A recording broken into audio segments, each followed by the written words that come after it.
का दोबारा से नहीं। इसे आपने अभी बनाकर नहीं खाया तो फिर पूरे साल पछताना पड़ेगा, क्योंकि आपको इसे बनाने का ऐसा मौका दोबारा से नहीं मिलेगा, क्योंकि इसी मौसम में इसे बनाकर खाया जाता है। इतनी क्रीमी गाढ़ी मलाईदार रेसिपी है कि जिसका लजीज स्वाद आपकी जुबान को भा ही जाएगा। और बनाने में तो पूछिए ही मत, क्योंकि मैं क्या ही बताऊं, 12 मिनट में बनकर के तैयार होने वाली ऐसी रेसिपी जिसमें ना तो पहले से कोई तैयारी करनी है, बिना किसी ताम झाम के कम समय में ही ये फटाफट बनकर के तैयार हो जाती है। इसलिए इस बात की मैं गारंटी लेती हूँ कि आप इसे कटोरिया भर भर कर खाएंगे। तो चलिए बिना देर किए जल्दी से हम इसे बनाना शुरू करते हैं।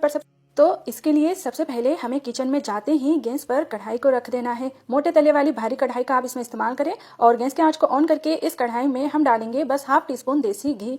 ना तो हमें इसके लिए पहले से कुछ भिगोना है, ना कुछ पीसने की जरूरत है, फटाफट से ये बनने वाली रेसिपी है। तो यहाँ पर घी के डालते ही हम इसमें डालेंगे ये इस तरह की सेवई। ये मैंने आधा कप ली है। ये अनरोस्टेड यानी कि बिना भुनी हुई सेवई होती है, व्हाइट कलर की होती है। ये ज्यादातर इसका इस्तेमाल नमकीन सेवई बनाने में किया जाता है। तो इस रेसिपी के लिए ये वाली जो सेवई है उसी का इस्तेमाल करना है। भुनी वाली जो नायलॉन सेवई आती है उसका इसमें टेस्ट थोड़ा सा अलग आता है। तो इस सेवई को हम क्या करेंगे कि हल्का सा घी में पहले भून लेंगे। ज्यादा टाइम नहीं लगने वाला है, बस 1 या 2 मिनट लगेंगे। धीमी धीमी आंच पर इसको हमें भुनना है और जब आप देखें कि इस तरह का इसका कलर हो जाए तब तक हमें इसको भुनना है। यहाँ पर हल्की सी इसमें से खुशबू आने लगी है और इसका कलर आप देखिए, इससे ज्यादा डार्क नहीं करना है, नहीं तो फिर ये सेवई जल सकती है। बस ये अच्छे से भुन गई है। तो अब हमें इसमें डालना है दूध। तो यहाँ पर हम इसमें डालेंगे 4 कप दूध यानी कि 1 लीटर दूध। अब क्योंकि ये मीठा बनने वाला है तो मैंने यहाँ पर कच्चा फुल क्रीम दूध का इस्तेमाल किया है। और वैसे भी इस रेसिपी के स्वाद बढ़ाने के आगे मैं आपको 3 तरीके बताने वाली हूँ और तीसरा वाला तो सबसे ही बेस्ट है। यहाँ पर सारा दूध मैंने इसमें डाल दिया है। अब जितनी देर में दूध गर्म होगा उतनी ही देर में इसमें सेवई भी अच्छे से पक जाएगी। तो यहाँ पर एक ही साथ हमारे 2 काम हो जाएंगे। इस दौरान हमें इसमें चम्मच चलाते रहना है। और अब आप सबसे पहला तरीका देख लीजिए इस रेसिपी के टेस्ट को बढ़ाने का, जिसके लिए हम लेंगे यहाँ पर 1/4 कप काजू और इनको हमें पीस लेना है। इसमें जब हम इस तरह से काजू का पाउडर बनाकर डालेंगे तो इसका स्वाद बहुत ही ज़्यादा अच्छा आएगा, रिच हो जाएगा, साथ ही साथ क्रीमी और डिलीशियस हो जाएगा। और हमें इसमें ना तो क्रीम डालने की जरूरत पड़ेगी, ना मावा डालने की जरूरत पड़ेगी, ना ही मिल्क पाउडर। और इसको गाढ़ा करने के लिए भी कॉर्नफ्लावर या अरारोट किसी भी चीज़ का इस्तेमाल करने की जरूरत नहीं है। यहाँ पर सारा जो काजू का पाउडर है हमें इसी टाइम डाल देना है, क्योंकि अभी दूध ठंडा है तो इसमें काजू का पाउडर अच्छे से मिक्स हो जाएगा और इसके लम्स नहीं बनेंगे। मुझसे तो इसे खाने का ज़्यादा इंतजार ही नहीं हो रहा है, तो मैंने तो फटाफट से गैस की आंच को तेज पर किया और इसका इस तरह का एक अच्छा सा उबाल ले लिया। यहाँ पर आप देखिए हमारी जो सेवई है वो भी अच्छे से सॉफ्ट हो गई है।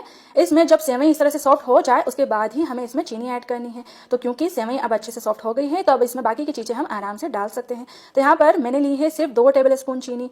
इसमें मिठास की कमी ना हो जाए सिर्फ उसीलिए ही हमें इसमें चीनी ऐड करनी है, क्योंकि मीठा करने के लिए इसमें हम 2 अलग चीज़ों का इस्तेमाल करने वाले हैं। तो थोड़ी सी चीनी आप अपने स्वाद के अनुसार इसमें डाल सकते हैं, चाहे तो पूरा ही आप इसे चीनी से मीठा कर सकते हैं। लेकिन अब आप देखिए मैंने लिया है यहाँ पर कंडेंस मिल्क। ये मैंने 1/3 कप लिया है। ये हम इसमें डालेंगे, क्योंकि ना तो मावा डाल रहे हैं, ना मिल्क पाउडर डाल रहे हैं, ना ही गाढ़ा करने के लिए कोई चीज़ डाल रहे हैं। तो कंडेंस मिल्क डाल देंगे तो इसका टेस्ट बहुत ही ज़्यादा अच्छा आएगा। तो ये मैंने डाल दिया है। अब क्योंकि ये भी काफ़ी मीठा होता है तो इसलिए मैंने चीनी कम डाली है। और सिर्फ इसे डालने से भी अभी ये बहुत ज़्यादा मीठा नहीं होगा, आगे दूसरी चीज़ से ये मीठा होगा। तो यहाँ पर बस इसको डालकर अच्छे से मिला लेंगे। इसमें अपनी पसंद के हम थोड़े से ड्राई फ्रूट डाल देंगे। तो यहाँ पर आप देखिए मैंने लिए है 1 टेबल स्पून चिरौंजी। इसको चारोली भी कहा जाता है। इस तरह की सेवई में ये मुझे बहुत अच्छी लगती है तो ये मैंने डाल दिए हैं। इसी के साथ थोड़े से मैंने ये पिस्ता के कतरन लिए हैं, ये डाल दिए हैं। और हाफ टी स्पून मैंने हरी इलायची का पाउडर डाल दिया है।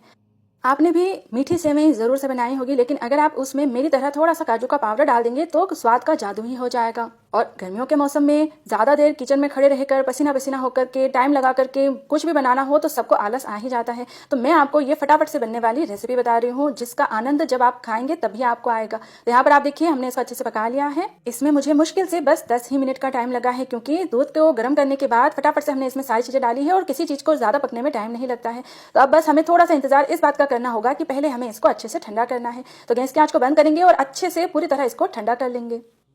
अब आप मिलिए इस रेसिपी के मेन हीरो से, जो कि है फलों का राजा आम। मीठा मीठा आम गर्मियों के मौसम में मिलता है और सीजन वाले आम का स्वाद भी निराला होता है। और इस तरह से आम से हमें कुछ ना कुछ चीज़ तो जरूर से बनाकर खाना चाहिए। मिल्क शेक, आइसक्रीम, ये तो हम खाते ही रहते हैं, लेकिन एक बार अगर आपने ये मैंगो सेवई खा ली तो खाते ही रह जाएंगे। हमें यहाँ पर आम को पीसना है और फिर उसका पल्प ठंडी की गई सेवई में डालना है। अब इसमें हम जितना मीठा पका हुआ आम का इस्तेमाल करेंगे उतना ही ज़्यादा इसमें अच्छा आम का फ्लेवर भी आएगा और आम की मिठास भी आएगी। तो इसी हिसाब से मैंने इसमें चीनी और कंडेंस मिल्क का इस्तेमाल किया है। अच्छे से आम के पल्प को हम इसमें मिला लेंगे और फिर अच्छे से इसको थोड़ी देर हम फ्रिज में रखेंगे ठंडा होने के लिए और फिर इसको गर्मी में ठंडा ठंडा सर्व करेंगे। देखा, ना तो कोई ज़्यादा मेहनत लगी, ना ही ज़्यादा तामझाम करने की जरूरत पड़ी और ये गाढ़ी क्रीमी मलाईदार सी हमारी मैंगो काजू सेवई बनकर के तैयार है। सच में ये इतनी टेस्टी और डिलीशियस बनी है कि खाने वाले बस इसे खाते ही रह गए हैं। अगर टेक्नोलॉजी होती तो मैं आपको मेरी बनाई हुई ये मैंगो सेवई ही टेस्ट करा देती, लेकिन कोई बात नहीं, अपनी पूरी रेसिपी तो मैंने आपको सही से बता ही दी है, जिसे आप आसानी से बना सकते हैं। तो अगर अगले साल तक आप इसे बनाने से पछताना नहीं चाहते हैं तो एक बार जरूर से इसे बनाइए, खाइए और सबको खिलाइए। सबको ये मैंगो सेवई सच में बहुत ज्यादा पसंद आएगी।